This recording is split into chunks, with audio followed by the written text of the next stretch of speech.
Okay, I'm going to try to work our way through the comments from the last few days. Today is August 19th, 2024. A lot of activity outside. Probably lunacy. There is something with that, and it is a supermoon, which means it's bigger and brighter. Blue moon in Aquarius. Okay, Betelgeuse is a supergiant in the constellation of Orion. It's the 10th brightest star in the night sky, says 360. Do you think says just watch They Live. Okay, after They Live, I would recommend In the Mouth of Madness. In the Mouth of Madness, actually, in my opinion, explains how media actually works and how we've been dragged into a movie-enhanced world view. Do you think says it's great to watch it the way that Holly shot. I won't give any spoilers. You have to watch it for yourself. And if you like the movie Free Guy, it's pretty much based on They Live, but from the perspective of a NPC becoming sentient instead of a regular human being in the propaganda matrix becoming aware. Skyfish says it's not Evolution Man, it's Elvis-lution. Elvis is Everywhere by the late Mojo Nixon. I think I've seen that video. Etheric Bliss says, when anyone that spends a lot of their time on either side of the camera decides to speak up and say, believe me, I usually do not, especially when they boast of being an actor or they're pointing at a picture. I mean, how do people actually believe this BS? It floors me to think there are those who do. Edit, I think these cats actually get off on lying, like endorphin flow, especially hard and exceptionally fast when they're in the act of lying, even more so when cash money's involved. It seems to make it all the worse for those witnessing the lies, just a guess. Duper's Delight. And I do think there's something to it. In fact, I think crisis acting, like if you have that on your reel, it's a status symbol. All the top Hollywood get into it. They want to be high up in the programming class's pyramid. And to be participating in something like fake space or a terror attack means that you've ascended above regular A-listers even. Nicotrauma says, I have to turn the volume down 30% to avoid a cracked laptop screen once Lynn gets shrieking. Obviously, you're exaggerating, but you know, the sky is falling and somebody has to alert everybody. Nicotrauma says, the first caller, quote, all the other channels suck, LOL, yep. Benton, IPS is the best show, no doubt. Well, we are the only one doing this in this way. 360 says, Elvis Deep Dive is giving me the bends. Elvis is not the beast. We don't have much longer to wait, so I would suspend judgment on that. Nicotrauma says, it's been a long time since I've listened to one of these podcasts from start to finish. This one is exceptional. From 2 hours and 27 minutes to the end was phenomenal. And I think that is, Infinite Plane Saturday, the last Saturday. And the last half hour, we had a couple of callers. And I believe somebody who was new asked me to explain in brief what I mean when I say something the scale of a 9/11 could be a movie. And that's probably what you're referring to. Appreciate the feedback. Rocco Calzone says, August 25th is my sacrifice prediction date. Noted. Thinks he's a penguin says, although more recent portrayals, you can add Michael Rapaport to the list as well, given his portrayal of the Trump in the Snoop Lavender video. I didn't know that. He was in Fallout as well. He was Titus, the knight, which might have some connection to Trump indirectly. We could get into that. Okay, Snoop Dogg video, Lavender video, parodies Trump. We need to look at all these Trump deranged characters who play Trump, such as Alec Baldwin, Robert De Niro indirectly. Oh, okay, so that's really him? I didn't know that. He is playing the clown Trump? That's Michael Rapaport? Okay. Fascinating.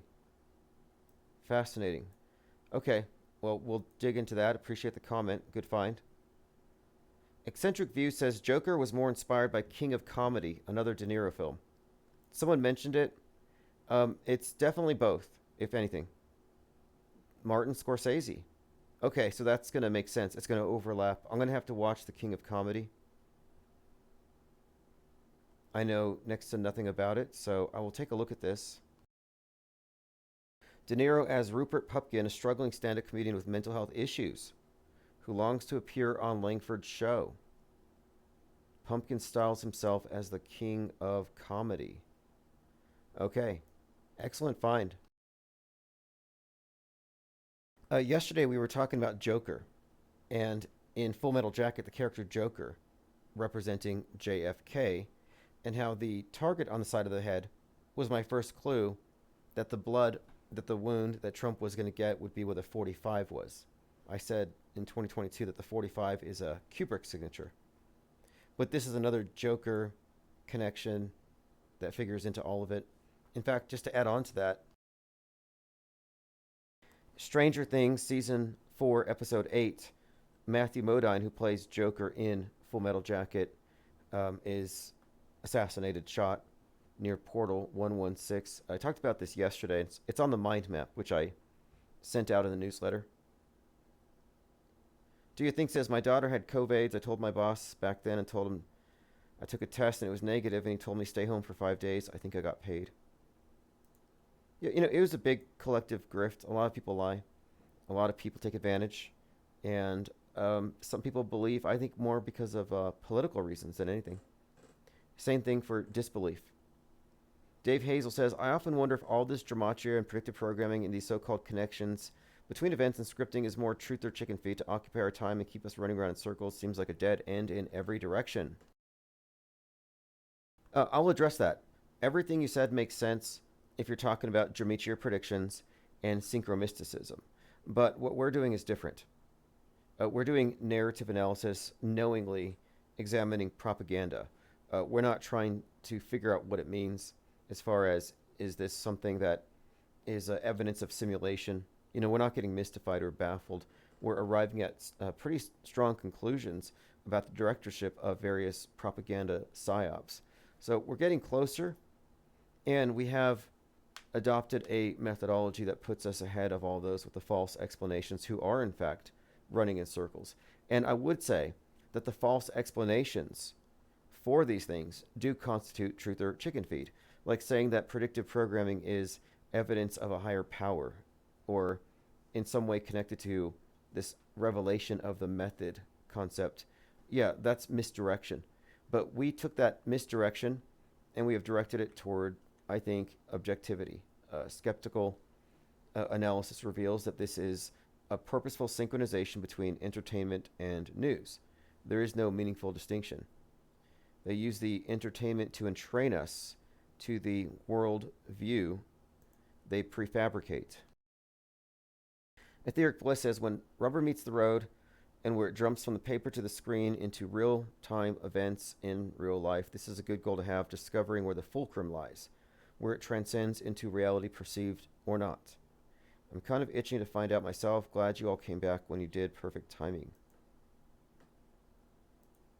Okay, more comments. This is Nick Thunda says, the simulation is not the Tartary. Peach says, once again, Tim, fabricated evil character Aleister Crowley, compulsory reading for all the students to make them... Oh yeah, Alice in Wonderland. I read that one already. I think I've covered all of the comments that I had previously missed. A great find here with Michael Rapaport playing Snoop Dogg. And there may also be something similar going on with Luke Skywalker. Mark Hamill, who's very Trump deranged. And same thing with Stephen King. These are individuals to watch.